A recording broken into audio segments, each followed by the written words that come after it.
Evoke, and welcome to another interview coming up in a moment with Frank Gaffney. And I was delighted that Frank had the time to join us. I've had the pleasure of being on his show numerous times.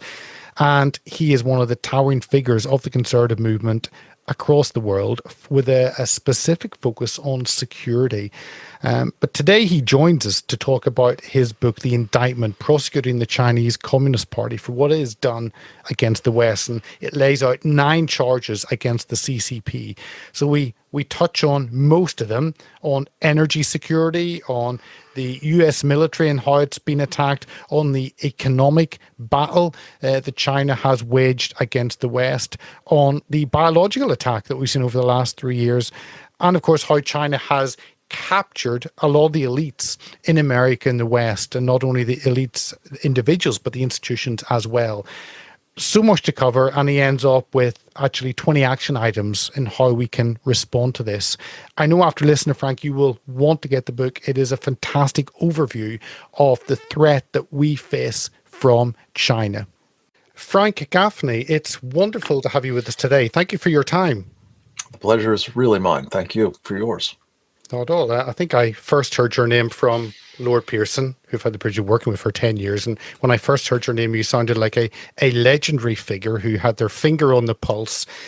Policy-wise, you'd served in the Reagan administration, so politically, and you were doing public engagement and helping the public understand. So it is a delight to have you on with us. Thank you. I'm really appreciative of your time.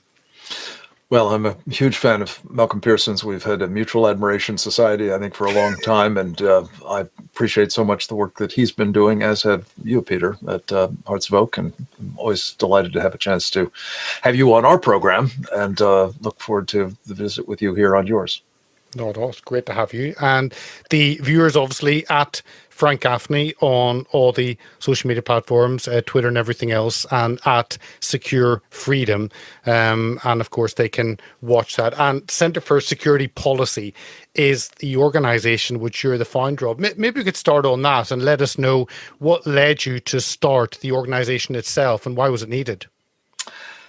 I left the Reagan administration in the beginning of 1988 and looked about for an organization that did what I thought needed to be done to help people like me during my time in the Reagan Pentagon contend with the various challenges that policymakers have trying to stay not only engaged properly in various fights, both internal to the administration, as was true in that case, as well as externally, by enlisting the help of people on the outside. And there didn't seem to be any efficient way of doing that other than kind of retail, which is a very challenging thing when you've got a very busy program. But I was able to establish that others felt, as I did, that it would be useful to have an organization that could help senior policymakers inside the government with a single phone call to bring in experts and others that they wanted to have engaged in those fights, if you will, from the outside with efficient connectivity, as they say. So we started the organization, the Center for Security Policy. We've, over the 35 years it's been in business, spawned a great many tiger teams and team Bs and working groups and coalitions and the like to try to basically advance what my old boss Ronald Reagan described as the practice of peace through strength, and to help those in government, in the executive branch, on Capitol Hill, as well as the media and the public at large, understand the challenges we face and what needed to be done about them. And I'm very proud of the work that the center has been doing and happy to continue to be a part of it as its executive chairman. I think when I first came across you, your focus had been on Islam, and that certainly had been what I have learned over the last 15 years. And this is a change to looking at a different threat, China. And that's why we're going to bring up the book. Let me bring up the screen itself. And this is the publication itself, the indictment, and it is available everywhere. Prosecuting the Chinese Communist Party and friends for crimes against America, China, and the world. And we're going to go into this chapter by chapter, looking at the charges you have. But yeah, that change, that focus from looking at Islam and the threat onto China. Tell us about that. Well, I guess I would say the sort of arc of my career, such as it has been, mostly downhill from my time with President Reagan, I have to say, but it's been fighting, totalitarians of one stripe or another. First, the Soviets, of course, during my time prior to the Reagan administration in the United States Senate with two terrific members of that body, Senator Scoop Jackson, a Democrat, and Senator John Tower, a Republican. And then, of course, during the Reagan administration, when we were really in the clinches, bringing down the Soviet Union, as Reagan promised he would do. And then, as you say, during the sort of interlude after the fall of the Soviet Union, the people who emerged to kind of fill the totalitarian vacuum, if you will, were what I think of as Sharia supremacists. It's not all Muslims. Of course, it's those who seek to impose this Islamic code of Sharia on the rest of us and use jihad to accomplish that. And that was a very serious threat at the time, but it has certainly been overshadowed and far surpassed in recent years by the emergence of yet another totalitarian, another communist one, that is to say the Chinese Communist Party. And what we've been doing in the past 4 years, Peter, is trying to essentially replicate some very important capabilities that I think helped Ronald Reagan define and then ultimately defeat his times, as he put it, existential threat to freedom, namely the Soviet Communist Party, one of which was something called the Committee on the Present Danger, which was a kind of pickup team of national security practitioners, subject matter experts, business leaders, and others who came together to really try to help Ronald Reagan, one of its members, as a matter of fact, devise a strategy for taking down the evil empire. And he brought 30 or so members of that committee into his administration once he had run on a platform of changing the trajectory from détente or appeasement, if you will, and maybe containment at best of the Soviets, to one of rolling back that evil empire and freeing its enslaved peoples. Those members of the Committee on the Present Danger helped him do that, and the rest, as they say, is history. We've created, about 4 years ago, what we call the Committee on the Present Danger China, to hopefully help elective officials accomplish a similar kind of course correction with what is, in fact, not only our time's existential threat to freedom, but I believe far and away the most serious we in the free world have ever faced. And that would be, again, the Chinese Communist Party, or CCP. And one of the things that we've been doing over these past 9, 10, 11 months or so has been a series of webinars, some 70 of them, designed to do two things. One, to examine what the Chinese mean when they describe the practice of unrestricted warfare against America. And secondly, who has been helping them wage that kind of warfare against us in the United States and really the free world more generally. It's been a fascinating experience. I've had the privilege of moderating these programs, and what we came up with were, well over 100 hours of very, very high quality analysis, insights, policy recommendations, and the like. And what we wanted to do basically was to distill the most important of those points, make them accessible to the audience, and the public more generally, and that's where this book, The Indictment, came from, was that distilled essence. And I've been very pleased to see that it's been selling well, I think, because people know there's a problem with China. They don't just fully understand what it is, and we're hoping to help explain it and give them action items as to what needs to be done now about it. I love the research then that's gone into it, as you've given us an insight, because often you see publications rushed out, just simply going to market for the sake of publishing. But hearing about those 100 hours, those intense discussions, really understanding, I mean, it is a mammoth amount of research that's gone into it. Well, it is. And again, I think the beauty of this is that people can have access to that research as well. In fact, at the back of the book, we have a list of all of the webinars that we drew upon and QR codes, which enable them very easily to, go to the videotape, as they say, see them themselves.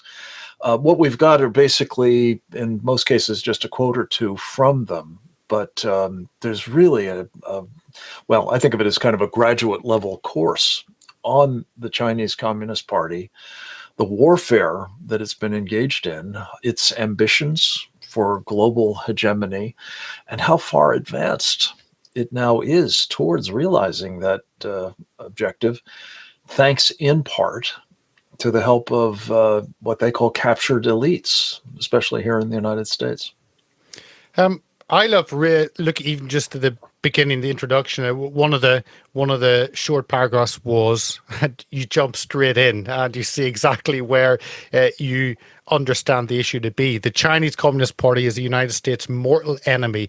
The CCP explicitly seeks America's destruction, has long used devastating, I bet pre-violent, unrestricted warfare techniques against us for decades with the help of their friends amongst American captured elites.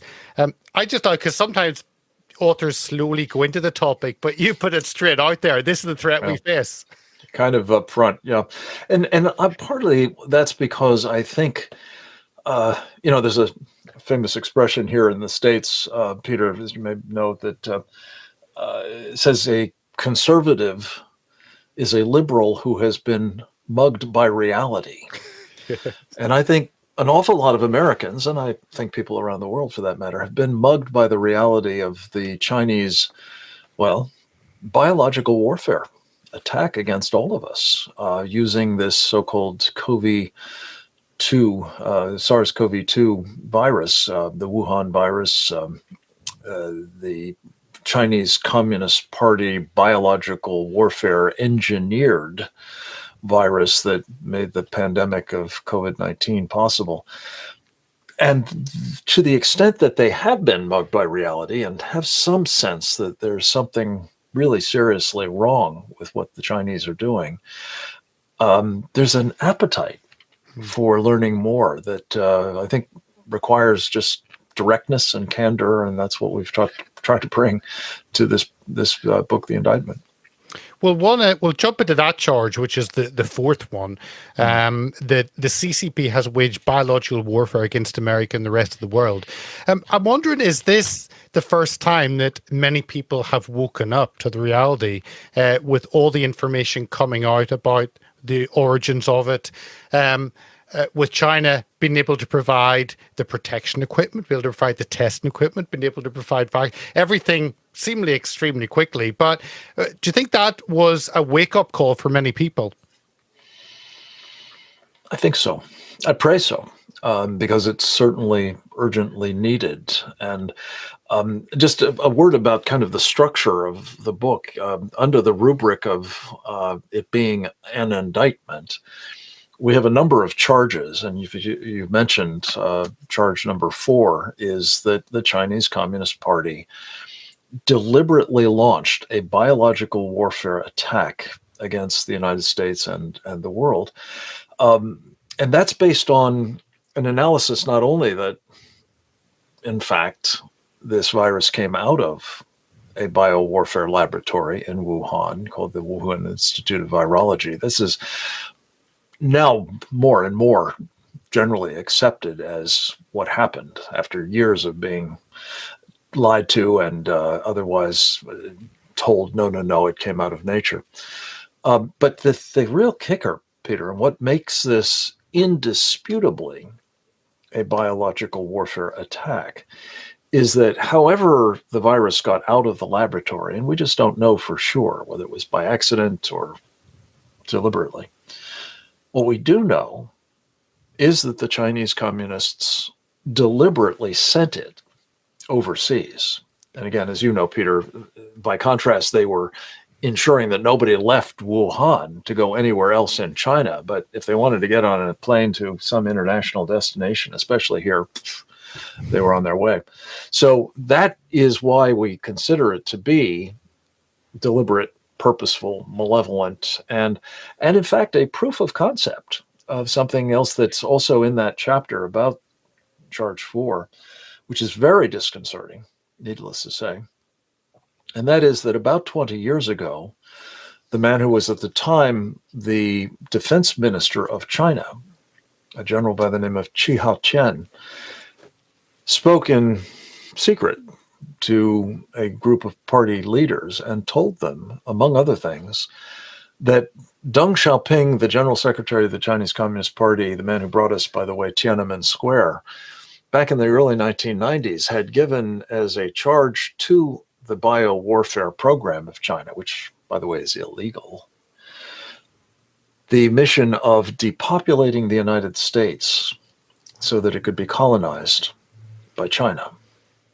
So this episode was, I think, a precursor, a test, a proof of concept, if you will, of what may well be in store for us with a lot worse, a lot more virulent bioengineered viruses or what have you, in that arsenal of such products that the Chinese have been beavering away at for decades now. The first charge, the CCP has perpetrated crimes against the people of China and its captive nations. And we kind of have been aware in the West of how the Chinese people living in China are treated with all different types of controls. I mean, you started on that, a focus on how it's treating its own people before taking it wider. I mean, tell us more about that. Yeah, this seems to be the right place to start, not only to help people calibrate on the nature of the Chinese Communist Party, namely that it is the most murderous regime in history. It has killed, probably conservatively, 100 million of its own people. And by that I mean people that it claims are their people, the Tibetans, the Uyghurs, the Southern Mongolians, people now in Hong Kong. People who are really enslaved peoples of China. But the vast majority of that number are Han Chinese themselves, who've been starved, who've been, tortured to death, had their organs harvested, who've otherwise been thrown into gulags and slave labor camps and all the rest. The point is that never in the history of the world, really, if you take the entire history of the world, have you ever seen anything like the killing machine that the Chinese Communist Party has represented, especially if you add, as I think we have to, the 400 million children they have murdered in the womb. They boast about it. And by some estimates, it's probably 500 million at this point. Whatever the number is, it's just staggering. And people need to understand that for two reasons. One, both to properly calibrate, as I say, the character of this enemy we face, but also to realize that if you think about it, even for half a minute, any regime that treats its own people that badly is not going to treat ours better. So this is one of the reasons why we start with the crimes against humanity by the Chinese Communist Party, then pivot to 8 other charges, including the one we discussed, the biological warfare one, that constitute, we think, war crimes against this country and others. Well, then you move on to CCP is at war with America. And it's interesting, myself, looking at when we had the Cold War, we had the Iron Curtain, which was the line between the West and between the USSR. And it was a war. And yet, when you look at China, the same discussion, the same rhetoric, the same words are not used, and we're just told it's just an economic powerhouse that is fighting for, I guess, control of certain parts, but it's not a war as such. Tell us why you are saying that the CCP is at war with America. Well, for one reason, they've declared war on America, a little known fact.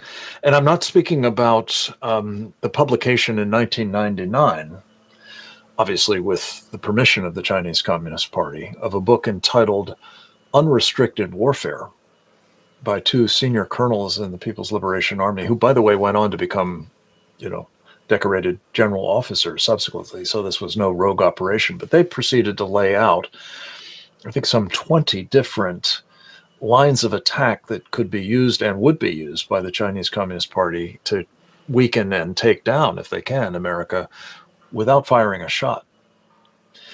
But beyond that, which is kind of, as they say in the intelligence business, a clue, the Chinese actually published in May of 2019, not in some secret document internal to the Chinese Party, but in the pages of its most important propaganda outlet, People's Daily, a declaration of, quote, people's war, unquote, against the United States of America. That, again, is a clue. And Xi Jinping, the General Secretary now of the Chinese Communist Party, has made no secret of his belief that the Chinese have to defeat the United States, have to supplant it to become the rightful inheritors once again of the place in the world that the Chinese have historically considered to be theirs, namely the center of the universe, the middle kingdom, the dominant power on the planet. So for all these reasons, I think it's just unmistakable that they are at war with us, not necessarily that we want it or that we feel ourselves to be in that state, but that's the facts, ma'am. And if you don't understand it, as the famous Chinese strategist Sun Tzu made clear, you can't possibly win such a war. China does seem to have an appetite for growth, for control, for dominance, and is happy to bring claims that are hundreds and hundreds and hundreds of years old to lay claim. And the same kind of, I guess, conversation diplomacy in the West doesn't seem to work as well there. Is that a fair thought? Well, look, I think the Chinese have many attributes. And when I say the Chinese, I mean sort of the party, the Chinese Communist Party. Some of them are historical, traits of Chinese emperors and other rulers. But some of them are unique to the Chinese Communist Party. One is patience, for sure. Another is the practice of deception, for sure. And a third is, going back again to Sun Tzu, to see what you can do to defeat your enemy without actually having to fight them. And all of those are part and parcel of the kind of warfare that the Chinese Communist Party has been waging against us. That General Secretary I mentioned a moment ago, Deng Xiaoping, at the end of the Soviet Empire, as he observed essentially the Reagan strategy leading to its defeat, he resolved that Cold War may be over, but a new Cold War was beginning between the United States and China. And whereas the Soviets had lost theirs, China would win the new one. And they would use what he came to call a hide and bide strategy to pull that off. What would that mean? Well, that would mean that they would hide their true intent, which is world domination, and they would bide their time patiently, as the Chinese often do. And in the process, they would enlist as much help from elites, in particular, what they would say captured elites in places like the United States, who would help with technology and know-how and investment dollars and other ways to both weaken the United States and strengthen communist China. And this has played out brilliantly over the past 3 or 4 decades, to the point now where the current General Secretary of the Chinese Communist Party, Xi Jinping, sees no need for hiding and biding any longer. He's rather, as I said earlier, frontally, aggressively showing that he intends to pursue our destruction, including by not just these pre-violent or non-kinetic, unrestricted warfare techniques, Peter, but actually the old-fashioned kind, the shooting war kind as well. That capturing America's leads, we've kind of, the media have allowed us a little snapshot into some of the bribery, the espionage, but we've kind of haven't seen much of it.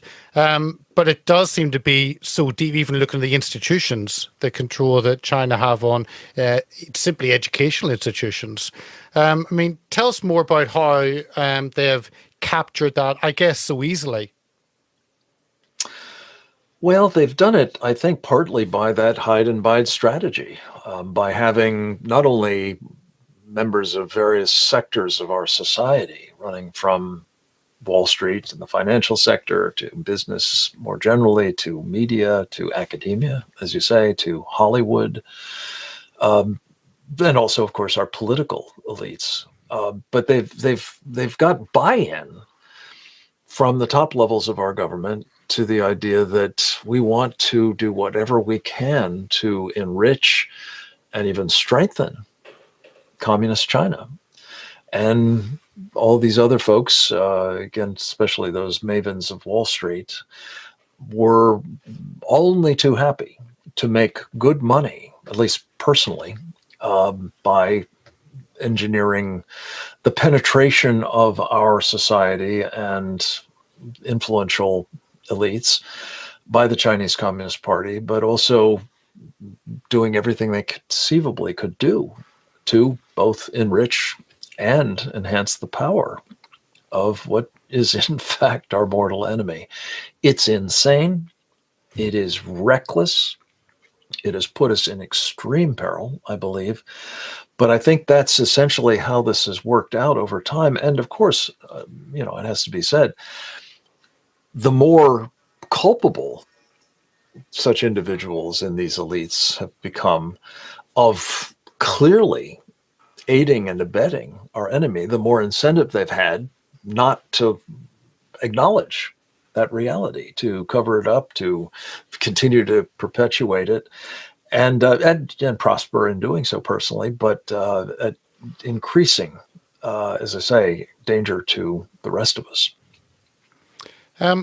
In Charge 5, you talk about the economy, and that certainly seemed to, early on, the Chinese were rolling this out.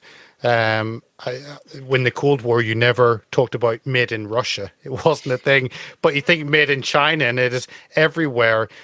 Every product, not only the electronic side, but just everything is made in China. It seems though they've taken a different route maybe than other times. Certainly Cold War, this was not the route that Russia went down, but the economic attack, that seems to be specifically part of this attack by the CCP. No, you're absolutely right. And I think that this again goes back to that hide and bide idea of Deng Xiaoping. He recognized that one of the things that enabled Ronald Reagan to take down the Soviet Union was that it had not fully integrated its economy with the West. It had tried to varying degrees, but not very successfully. And certainly when Reagan began his strategy of rolling back, he famously called it "we win, they lose," it became even more difficult for the Soviets to have that kind of access and influence.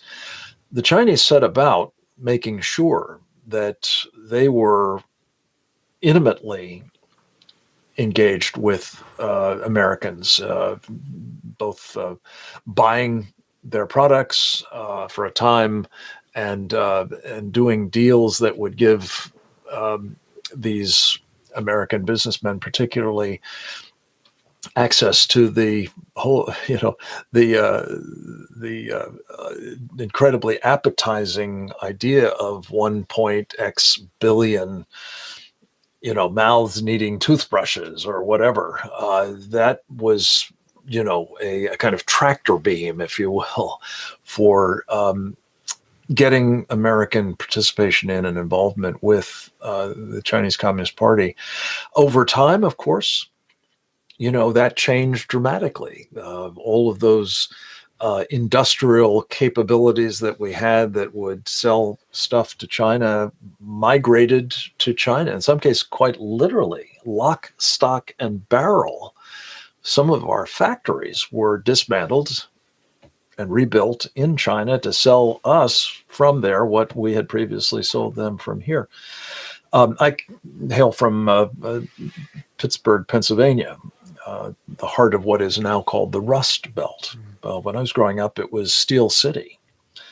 It became the Rust Belt not out of some inevitable decline, but because the Chinese Communist Party's economic warfare essentially took down our steel industry by replicating it there, and then for a fraction of the cost, usually through dumping, making it uneconomic to build real steel output here. But that was just one example. You mentioned electronics, you mentioned, flat screens, televisions, any number of other things, medicines, not least. We have allowed to become increasingly, if not exclusively, dependent upon China as a result of this kind of economic warfare. And it's madness. I mean, look, we saw in the pandemic the dangers associated with relying on China for not only medication, but personal protective equipment and testing and the rest of it. That is not an accident, comrade. That is by design, and it has made it very difficult for people to contemplate disengaging, decoupling, as it's called, from China. But as we say in the action part of the book, the specific steps we recommend, some 20 of them, we have no choice but to decouple, because the Chinese are in the process of doing it to us, and it will be extremely problematic if we have not made preparations to compensate for those sources. And of course, President Trump understood this, and one of his big themes was returning jobs back to America. And he was maybe the first leader in the West to realize what was happening and actually do something about it.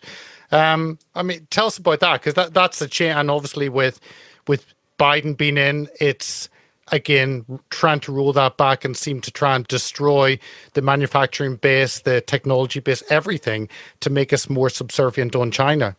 Right. I think Donald Trump, long before he became president, was very clear-eyed about the problem that we face from China. I've written a number of books on the subject and spoken about it at length for many years, decades, I think. As president, he sought to take some corrective steps. But this goes back to the point about captured elites. He was obstructed at every turn by people like Steve Mnuchin, the Secretary of the Treasury, Larry Kudlow, who had some shining moments, but unfortunately all too often sort of defaulted to we need to keep engaging and keep Wall Street happy and the like. And similarly, members of Congress, many of them reliant on donors like the Wall Street mavens, were not keen on this decoupling and so resisted Trump.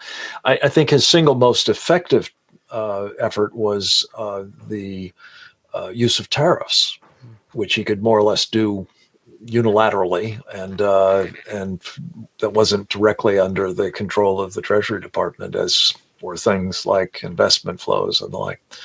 But I just would say this, Peter. I think that the cumulative effect of what Donald Trump did was certainly to showcase the dangers we faced from China and to try, for the first time really since Nixon went there, to adjust the trajectory of our relationship. It's a shame. It's really, I think, a tragedy that he wasn't able to do more, partly, I think due to the considerations that I just talked about. But we'd have been even worse off than we are today if we'd had Hillary Clinton, for example, pursuing aggressively that same policy of doing the bidding of China, enabling its power to grow and otherwise weaken our own. The Chinese have a term for this. They call it comprehensive national power. And I think there's no doubt about it that as it is, especially as a result of the Biden administration, I kind of consider it the Obama-Biden 3.0 administration, but whatever you call it, it's definitely picked up where Obama left off. But the Chinese calculation is their comprehensive national power has greatly increased, and our comprehensive national power has greatly diminished. And unfortunately, that's partly why I think, and I hope I'm wrong about this, as I hope I'm wrong about everything, frankly, but especially this, that they have calculated that they can now move into that next phase, a shooting war phase, perhaps not cost-free, but with sufficient impunity to make it worthwhile. Well, that's one of the other 7 is CCP and its enablers are taking down the U.S. military, and Chinese military spending is huge. And it seems as though that's rising at a time where the U.S. military are reducing in size and more worried about diversity issues and pronouns than they are about equipment and training. And of course, you got espionage with Chinese taking a lot of secrets and replicating and being ahead in the hypersonic missiles, being ahead of the US. I mean, tell us about that, because it does seem that China are in a perfect position of strength going into any possible military confrontation. I don't know if it's a perfect position, but I'm afraid they perceive it as a position of relative strength to ours, especially in the Western Pacific. The immense buildup of their Navy in a few short years, a product of decades of planning, to be sure, and building of shipyards. It said that one of China's shipyards is larger than the entire footprint of every single American shipyard. And that translates into, of course, vastly greater capacity to push more platforms to sea.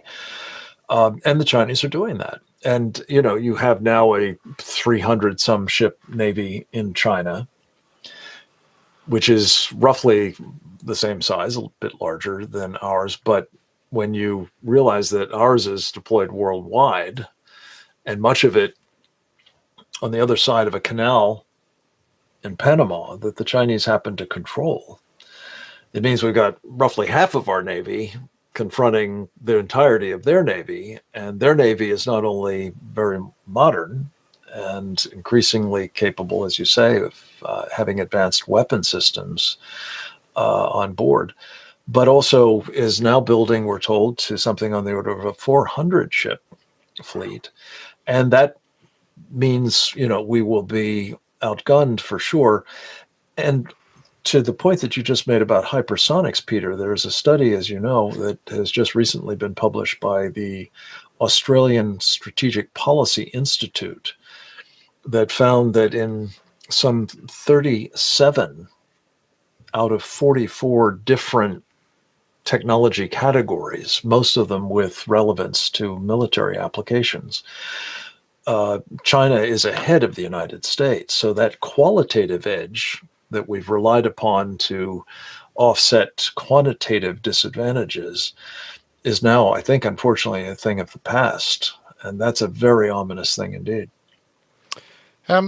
Just the final thing to touch on is energy security. And I love the way the book goes through these, and you get an absolute overall understanding of the threat. It's not just on the military or economic, but it's the energy security. And obviously, Biden is doing all he can to destroy American independent energy policy. But even you see China with the boycotts of Russia energy, well, China and India step in and they just get energy on the cheap. But it seems though that energy security in America is really being degraded alarmingly. Well, again, that's the point of the exercise. The Biden administration is deliberately dismantling not only our prospective energy dominance, as Donald Trump is fond of talking about, but also our energy independence. In favor of what? In favor of making us dependent on China for energy products like solar panels and windmills and even transformers for our electric grid, all of which creates a new supply chain that we simply cannot afford as a matter of national security to rely upon the goodwill of the Chinese to supply. But in a way, this makes a larger point.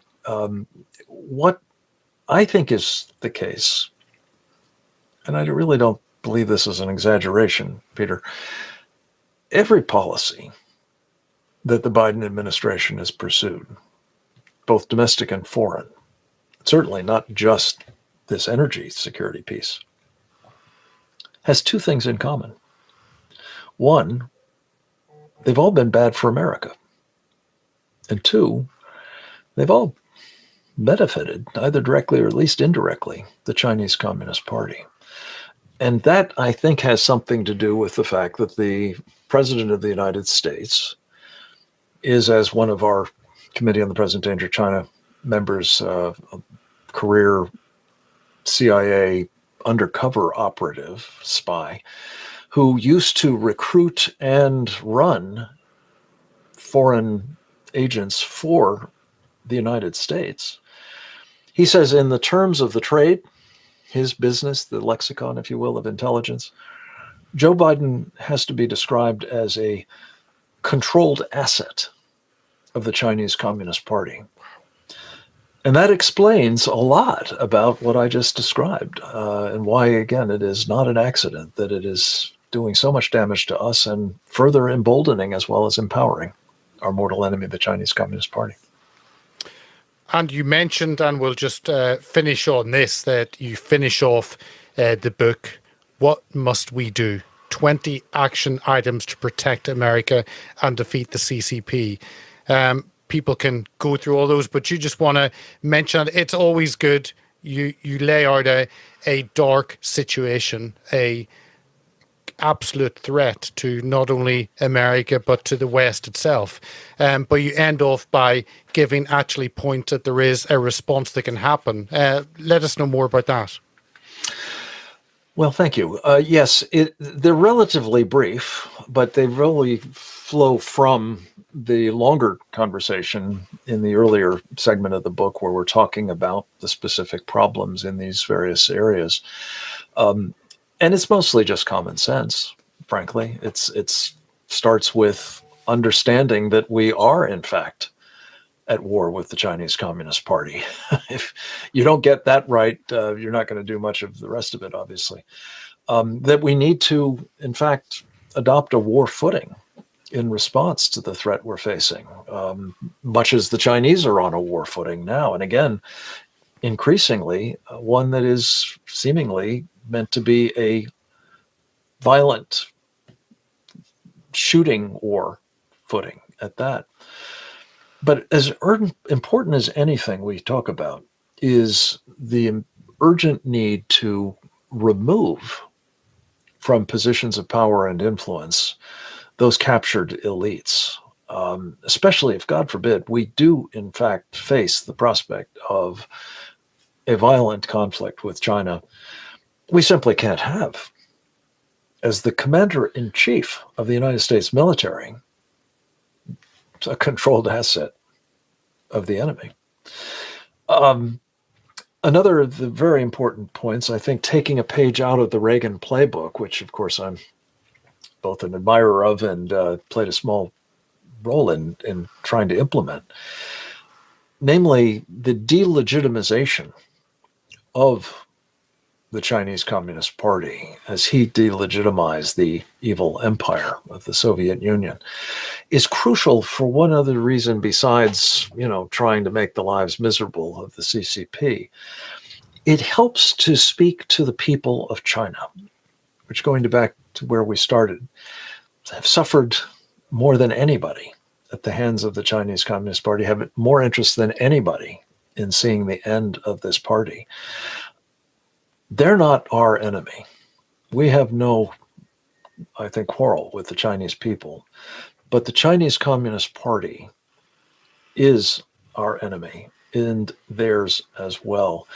And we need to delegitimate them, and we think the way to do that is to describe them as what they are, a transnational criminal organization. Well, we'll finish on that. I'll again leave our viewers with, there it is, the indictment prosecuting the Chinese Communist Party and Friends for Crimes Against America, China, and the World. It is available anywhere, not only in the US, but in the UK, in Europe. Frank, I appreciate your time. As I said at the beginning, I'll repeat that you are a legendary figure in the conservative movement, and your focus on security brings something quite fresh that others don't bring. So we do appreciate your time today. And now yours. And thank you for those kind words. And back at you. We appreciate you all as well. And give my regards to Lord Pearson.